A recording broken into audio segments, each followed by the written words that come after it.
banyak pertanian, banyak perkebunan, ya? Ya apa enggak?对，有种植园。你去调整你的研究啊，你的收成啊，起码会多2成以上。Maka kalau kita yang punya kebun, punya ladang atau punya pohon buah, coba kita terapi. Maksud bilang paling sedikit hasilnya itu lebih banyak 20%, bisa lebih. 你就坐在你的研究静坐完，手就举起来，对着整片的研究调整。Yang punya kebun, usaha agrobisnis, duduklah di depan, lalu kita setelah meditasi selesai, arahkan tangan kita terapi kepada satu petak keseluruhan. 起码调个20分钟。Minimum 20 menit lah, arahkan.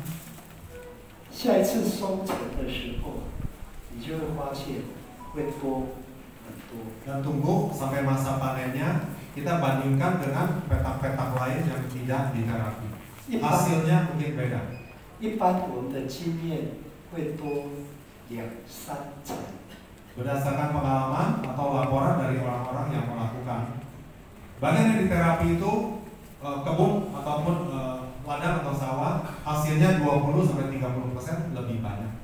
那如果你是种稻田的，你有调整，你的稻子会成熟的比较快，结的稻穗会比较多，比较饱满。 Bagi yang tanam sawah, padi, maka petak sawah yang diterapi itu dia akan lebih cepat matang, lebih cepat penuh, dan dia akan jumlah beratnya pasti waktu panen bertambah banyak dibanding yang tidak. 回家以后就试试看。 Jadi setelah pulang, bagi yang punya tanaman di rumah maupun yang usaha kebun tanaman, coba aja buktikan. 老师疫情之前在石兰白鸭上课嘛，就那个种番茄的，你好像有讲给他们听嘛？有没有？好像没有。 Pernah kan Ustaz cerita tentang orang yang agrobisnis terapi kepada tanaman? Belum? 4 hari, 3 hari belum? Ya. 那个种番茄的调了以后，就多收成了40%。 Ini peserta yang di Surabaya belajar seperti kita, kelas dasar menengah. Dia cerita ngomong-ngomong tentang tanaman, ngomong-ngomong tentang pohon buah. Dia itu pengusaha agrobisnis. Dan salah satunya adalah tomat. Jadi satu petak tomat seperti ceritanya Lause, dia terapi, yang lainnya enggak. Mau lihat benar nggak hasilnya. Pada waktu panen tomat tuh nggak berapa lama. Saya nggak ingat berapa lama. Hasilnya dibanding petak-petak yang di sebelah yang tidak diterapi, dia punya jumlah beratnya itu 40% lebih banyak. Tomat. 你想想看，多了40%，你看又多了多少钱？这个都是多的。 Dari bibit yang sama, dia punya hasil sama-sama panen, tapi jumlah beratnya itu 40% lebih banyak. 40% banyak ah? Banyak kan? Banyak. 他还讲了调老鼠洞的事，你讲给他们听。 Lalu dia juga bilang selain hasil tomatnya banyak, tapi ada gangguan, ada banyak tikus di situ, hama tikus. Ya, kalau dia lihat hama tikus, itu maksud panci. 它是种地瓜嘛，所以老鼠就很喜欢躲在地瓜田底下啃它的地瓜嘛。 Jadi agrobisnis pengusaha ini dia juga punya tanaman tiqwa itu ubi ya, ubi jalar. Ubi jalar kan ngambilnya dari dalam tanah. Nah di situ dia ketemu banyak tikus yang bantu makanin. Maka pada waktu panen kosong karena habis dimakan. Dia terapi selain kepada tanaman itu ubi jalar, dia juga lihat ini lubang-lubang ketahuan. Ini mah sarangnya tikus. Jadi dia terapi ke lubangnya sarangnya tikus. Yang kelihatannya dia terapi. Lalu tadi semua cowi. 没有啊，不需要讲什么。 Dia enggak ngomong apa-apa lagi, dia terapi maksudnya adalah supaya jangan ganggu saya punya tanaman. Mungkin maksudnya itu, tapi dia nggak ngomong, dia terapi ke lubang-lubang sarang tikus di kebunnya ubi jalar. Lalu pada 然后1个多月以后，他发现老鼠变少了， Sebulan kemudian dia lihat jumlah tikus yang lalu lalang, bisa lihat dari bekasnya gigitan di tanaman ubi jala itu jauh berkurang. 他遇到旁边农地的农夫，就跟他讲：奇怪了，最近我的农田多出很多老鼠，不晓得从哪里跑来的。 Maka pada waktu panen yang tanam ubi jala di dekat-dekatnya di sekitarnya itu ada mengadu sama ini orang, sama pengusaha agribisnis ini. Heran ya, di tempat saya tuh tikusnya begitu banyak atau datang dari mana? Pengusaha ini nggak berani cerita karena saya terapi tikus-tikus itu pindah jadi makan ke sebelah. 老师告诉你们是什么样的道理？ Kenapa bisa begitu? Lalu bilang ini prinsipnya. 宇宙的万物心灵的语言是共通的。 Di seluruh dunia ini semua makhluk itu punya satu bahasa yang sama, yaitu bahasa dari hati kita, ya frekuensinya sama. 只是嘴巴讲出来的声音语言不同而已，内心的语言都是共通。 Kalau memang pakai bahasa komunikasi verbal, tiap orang, tiap tempat, tiap daerah, tiap suku, masing-masing sistem bahasanya banyak tidak saling mengerti.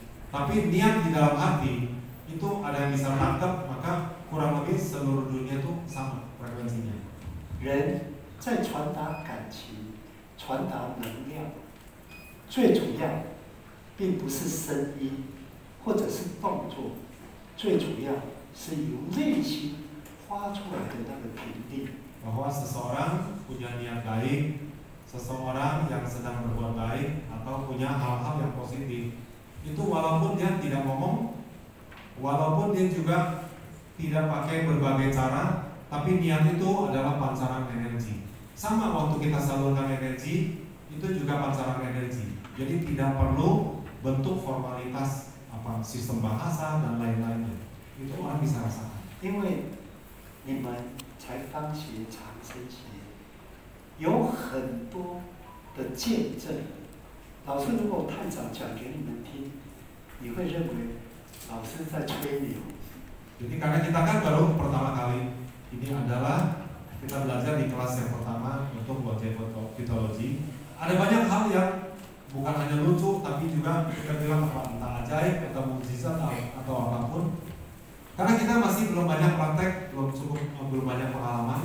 Dengan langsung ngomong yang lebih jauh lagi, kita akan berpikir ini benar apa enggak? Kalau lagi kasih promosi atau apa? 你先记住一句话。 Tapi tolong kita ingat satu kalimat ini.